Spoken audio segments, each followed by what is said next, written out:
Christianity and Islam pose different threats to the vitality of the modern world. Christianity's extremists, the fundamentalists, typically undermine education in the First World and hence they retard its potential. Islam undermines the very essence of the First World constitutional democracy, the right to free speech. This is typically done by suggesting that anyone who criticizes Islam is committing an intolerant hate crime. Bollocks! If your faith is causing people to fly planes into buildings, then it needs to be scrutinized in a public forum. I mean, let me make the line simple. Disagreeing with someone is not a hate crime. I mean, I think it's typical of Islamic schools and the political Islamic movement to label any criticism a sort of prejudice and thereby racism, thereby trying to make people silent on criticizing it.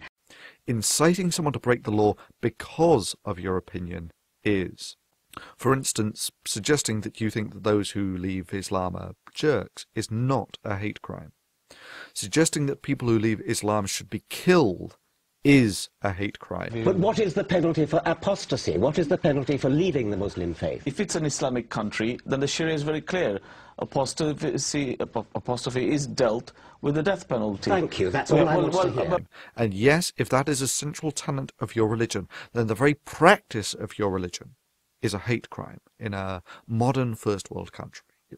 The virility of free speech is arguably a prime factor in determining both the health and worth of this forum, just as it is for determining the health of a first world constitutional democracy. I personally have a band of both vigorous and at times vicious critics, yet I understand that if I had the power to silence them, and I did silence them, that this would simply corrode the worth of this forum and the integrity of anything that I said on it. For an idea that can survive the harsh eye of public scrutiny of thousands is infinitely more valuable than an idea that can tolerate the criticism of none. Yes, YouTube is a company who will inevitably serve the bottom line. However, YouTube's value to society, its value to us, is connected to the service that it provides in allowing ideas, both good and bad, to be subjected to open scrutiny.